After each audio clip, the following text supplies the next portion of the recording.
Hubble laid the groundwork that you can do things in space with a telescope that wasn't planned to do that observation. We have pushed the instruments to a level that wasn't expected, even by the people who built the instrument. Hubble has made huge advances in this field of planets orbiting other stars. And in particular, Hubble made the first discovery of an atmosphere around another planet outside of our solar system. For the first time in history, we were studying the chemical composition of other planets. And of course, that really is the bright future of extrasolar planets, learning their nature and especially whether they have signs of life on them.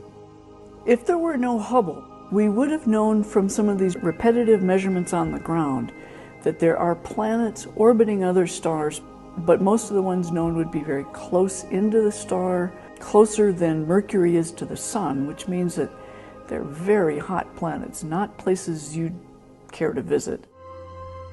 We learned a lot about the outer solar system from the Voyager flybys in the mid-1980s, but they really gave us just a quick snapshot of planets that turn out to be really very dynamic.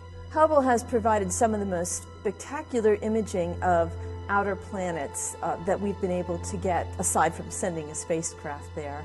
Its fabulous resolution allows us to see details in the cloud patterns.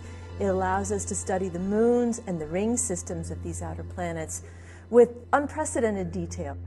It's really been a workhorse for the Outer Solar System astronomy program.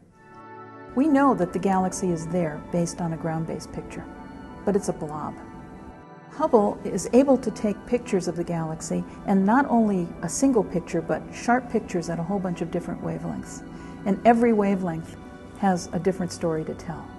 Hubble will be remembered for discovering black holes in nearby galaxies, taking the first high-resolution pictures of the early universe, and I think for many contributions on star formation. We as scientists should learn from the Hubble experience that it's very important to communicate to the public what we do. And Hubble has done a really good job at that. I mean, it's easy because they're stunning pictures, but there's also a lot of work that goes into that. In some perverse way, Hubble's impact has been heightened by the fact that it went through trouble. That brought it to the public's attention, and the fix was dramatic and involved a human interest element that makes the telescope larger than life. It's more than just a telescope for the average person. It also becomes a symbol of American know-how.